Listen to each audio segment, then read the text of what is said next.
चेतन भगत का यह उपन्यास भारत की नई पीढ़ी का उपन्यास है जो 2014 में लिखा गया है। 280 पेज की ये बुक रूपा एंड कंपनी से पब्लिश हुई है। हाफ गर्लफ्रेंड चेतन भगत द्वारा लिखी एक प्रेम कहानी की किताब है। ये किताब चेतन भगत की 5वीं किताब है। चेतन भगत ने बड़ी आसान भाषा और शैली में ये किताब लिखी है। इस किताब की कहानी यंग जनरेशन की प्यार की कहानी है। एक ग्रामीण बिहारी माधव झा नाम के लड़के को स्पोर्ट्स कोटा के तहत दिल्ली के प्रसिद्ध स्टीफन कॉलेज में प्रवेश मिलता है। बिहार के ढुमराव के ठेठ गवैये वातावरण से आया हुआ माधव दिल्ली आकर कॉन्वेंट एजुकेटेड लड़की रिया से टकरा जाता है। रिया दिल्ली के समृद्ध उद्योगपति की बेटी है। उन दोनों को बास्केटबॉल खेलना पसंद है और जल्द ही वे अच्छे दोस्त बन जाते हैं। माधव के मन में रिया के प्रति प्रेम भाव जाग उठता है। एक दिन जब माधव के हॉस्टल रूम में वे अकेले होती है तो माधव उसे अपने मन की बात बताता है, लेकिन रिया माधव को केवल एक दोस्त ही मानती है। दोनों में नजदीकियां हैं दोस्ती वाली, लेकिन माधव को है प्यार रिया से।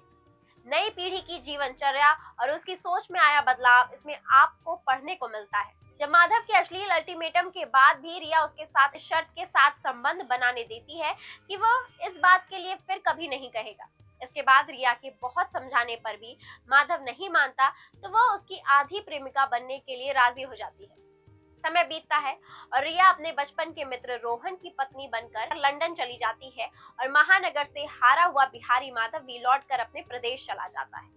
दिल्ली से अधूरे सपने की कसक लिए गांव लौट आया माधव अब महानगर की चमक के साथ बिहार को गडमगड करते हुए फिर कुछ नए सपने देखने लगता है, जिसके केंद्र में इस बार उसकी मां के द्वारा चलाया जा रहा स्कूल होता है।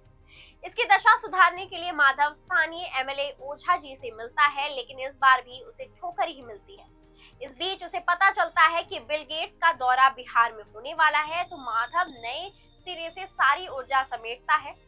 माधव ने बिल गेट्स को प्रभावित करने के लिए अंग्रेजी में भाषण भी बनाया, लेकिन आत्मविश्वास की कमी के साथ माधव प्रवाहित अंग्रेजी नहीं बोल पाया। इसलिए माधव ने पटना में अंग्रेजी भाषा की क्लास भी लगाई ताकि वह अंग्रेजी भाषा का ज्ञान प्राप्त कर सके। इसके बाद एक बार फिर पटना में माधव की मुलाकात अचानक से रिया से हुई। पता चलता है कि घरेलू हिंसा की वजह से शादी के कुछ समय बाद ही रिया का तलाक हो गया। इसके बाद रिया और माधव फिर से अच्छे दोस्त बन गए और रिया माधव को अंग्रेजी पढ़ाने लगी और अचानक एक दिन फिर वो गायब हो गई।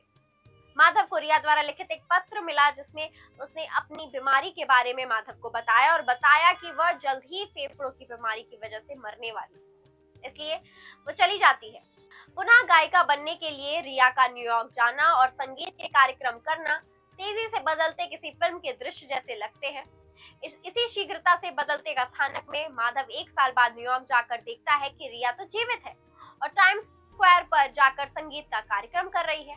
अंत में काफी बेहद रोमांटिक फील देते हुए बुक की कहानी खत्म होती है।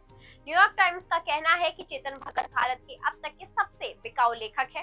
हाफ गर्लफ्रेंड को फुल वाइफ बनाने में आजकल बड़े पापड़ बेलने पड़ते हैं, लेकिन एक बात है, चेतन ने रिसर्च अच्छा किया है। लिट्टी चोखा खाने के लिए वो मोरिया लोग जाते हैं। चेतन भगत की हाफ गर्लफ्रेंड एक ऐसा उपन्यास है जिसे टाला नहीं जाना चाहिए। चेतन जानते हैं टीनेजर को जिस तरह का कंटेंट पसंद है। हाँ, जगह हमने देखा हाई लेवल के लिटरेरी टाइप के लोग चेतन को हल्के में लेते हैं, लेकिन असल में उनकी किताबें हजारों में बिकती हैं और चेतन की लाखों में। यानी पॉपुलैरिटी कोई मजाक नहीं है और चेतन ने एक दिन में ये कमाया नहीं। किताब मुझे पसंद आई। वैसे इस पर फिल्म भी बन चुकी है, लेकिन आपको बुक फिल्म के मुकाबले बेहतर लगेगी। उम्मीद करते हैं आपको हमारा ये वीडियो पसंद आया होगा। ऐसी वीडियो के लिए हमारे चैनल को अभी सब्सक्राइब करें। सायोनारा।